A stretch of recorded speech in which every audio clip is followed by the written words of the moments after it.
Buying from a wholesaler, hard money, and Section 8 all in one. I'm doing it today. Let's dive into it.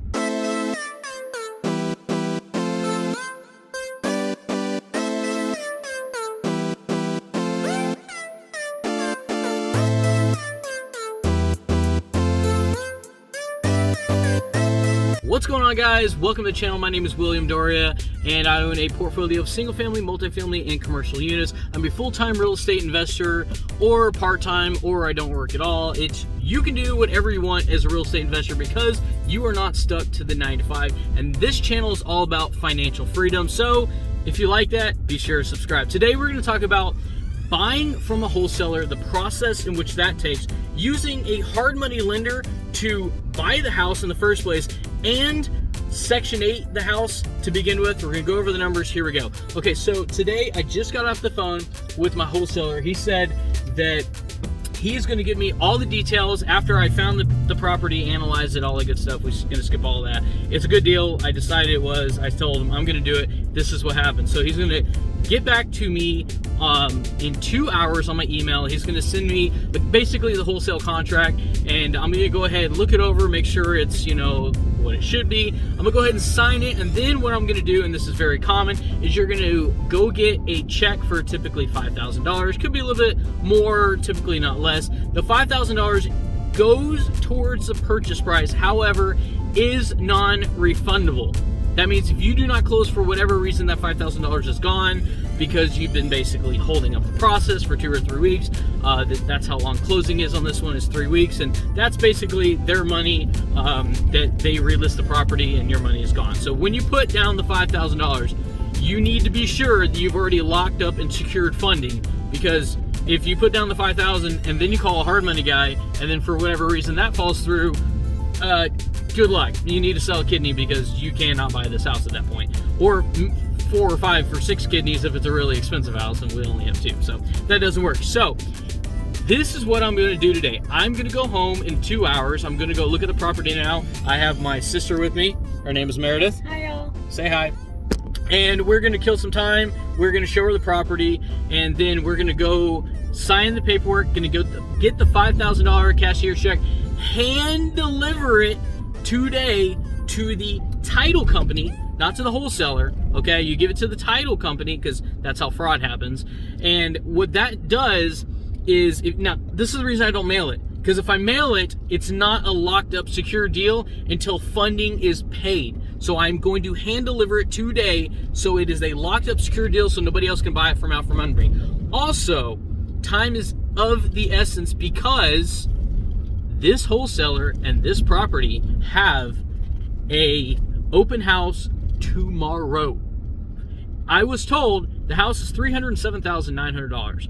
It is a 5-bedroom, 3-bath, 3,300 square foot. Okay, I could buy it now for $310. The reason I'm paying $310 is because when they have the open house tomorrow, or I should say if, because I'm buying it, if they have the open house tomorrow, hold on, I gotta jump across the highway, and a bunch of investors like myself show up, which they will, there's going to be a bidding war. So I can pay a couple thousand more and secure it, or I can compete with a bunch of other investors, guarantee lose out the property for probably, it'll sell for $325, $330 or so.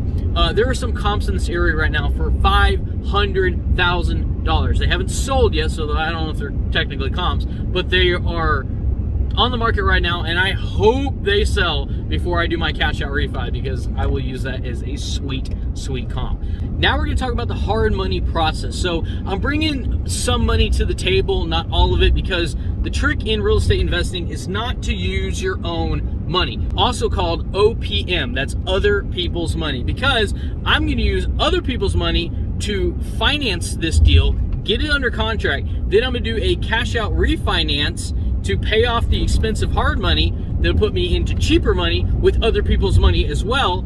And then I will use the tenant's money to pay off the other people's money, therefore allowing the property to basically get paid down with other people's money, using other people's money to acquire other people's money to pay it off, and all the while it's my asset the entire time. So I get all the tax benefits, I get all the appreciation, and I get the debt pay down. And it is amazing if you haven't started. So this is how I'm going to do it with the hard money lender, and this is how you should do it if you find a property, okay?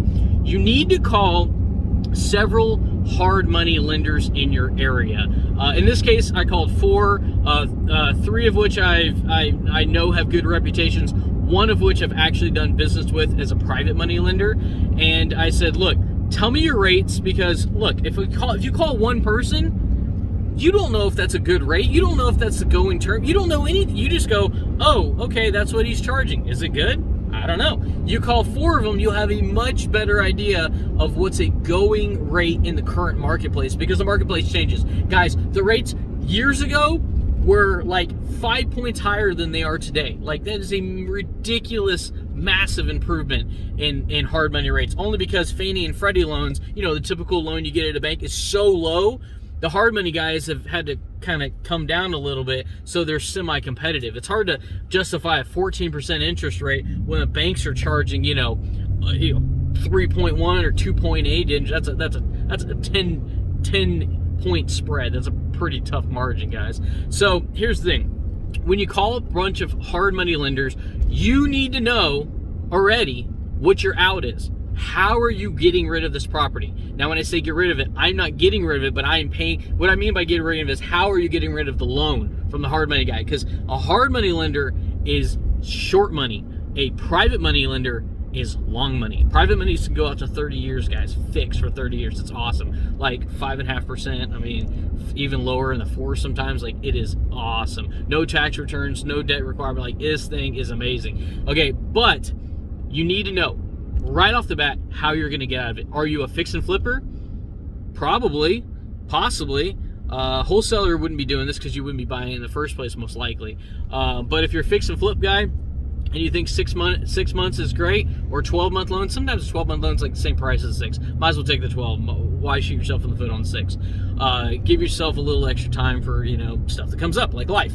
And basically, you need to know how you're going to get out of that loan first before you call.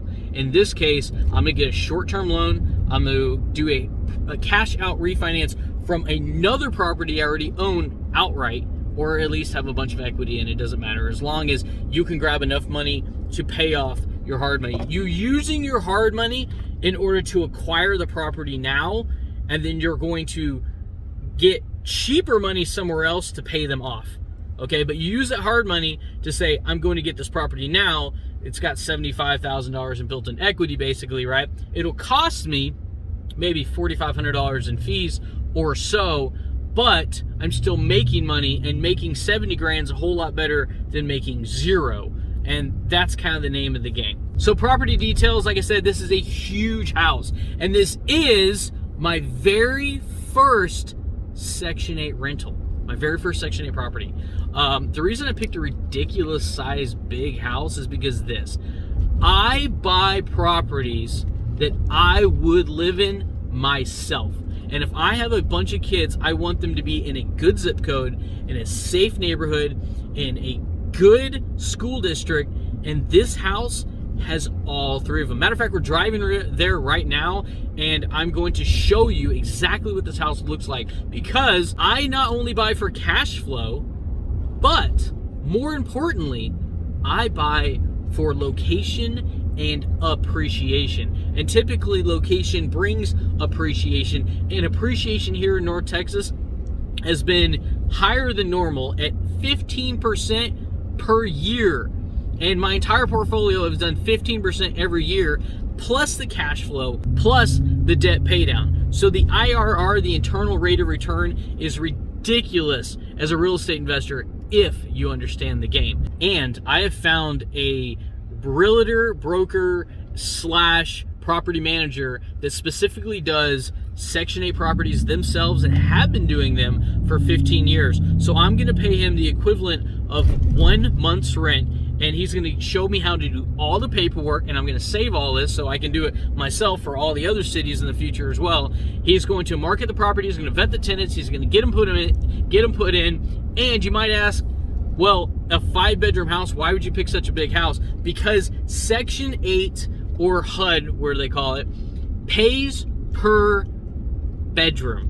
Okay, so the more bedrooms you have, the more it pays. In this particular zip code, it only goes up to 4 bedrooms on the chart, but they'll pay 15% for every additional bedroom after that. Okay. They will pay on this property, on a 5-bedroom house in this zip code, $3,990 per month. Now, there may be some expenses that I have to absorb, like water or such like that. But here's the thing. After all my expenses, after I do the cash out refi, under 6 months, probably be like 60 days to be honest, my PITI, that's principal, interest, taxes, and insurance, is going to be $1,941. Now, there are more expenses to that. You're going to have vacancy, you're going to have property management, you're also going to have repairs, which brings me to a grand total of $2,500 per month that I need to account for. I'm going to have this rented. I always round low. I'm going to have this rented for the comps, the cheapest comps in this area with the bedroom count of 3,400. So I base my comps off of 3,400. Is 3,400. So I have 2,500 minus 3,400. My cash flow is going to be $900. And after my cash out refi, I should possibly leave in maybe $30,000 to $50,000 of my own money in there. So I'm going to leave a little bit of money on this BRRRR. That's B and the 4 R's. That's buy, rehab, renovate, refinance, and repeat. It's a strategy it's a snowball strategy. Basically, you buy, you do a little work to it, you cash out refi, you pull out all or majority of your money back out, you do it again, you do it again, you do it again, you do it again. You're basically buying properties and building your portfolio using other people's money, banks, private money, hard money, whatever you have. So that's my plan with this property, guys, and we're going to be there in just a minute. Come check it out. All right, so here we are. We are pulling up to the house here in about 10 seconds. This is the neighborhood. Very well kept, very clean. I see new windows. All the lawns are done. And the house I am buying is right up here on the corner. This guy right here does need a little bit of landscape. This guy right here, this big old mammoth of a house, definitely does need some landscaping. But there is no cracks in the foundation. I did walk this property yesterday, which is good considering properties in North Dallas. We usually all have that. It's got the best fence that you could possibly have, guys. Check this out. Look at that. That is a fancy $15,000 fence. And you know what else? Every other neighbor in this place has a $15,000 fence as well. It's also got a 2-car garage. It's got rear entrance, and that's it, guys. And that's the process I basically used to acquire this property. I actually took a 21-day loan that I'm going to pay off this house in full using that process. And if you guys want to learn more about the rehab processes, even though this one's going to be light, make sure you subscribe to the channel and you click on the notification bell so you can be updated every time I post a video, which is usually several times per week. This channel is all about you becoming a better investor and reaching your financial freedom. Guys, if you like this channel, consider smashing that like button, and I will see you on the next one.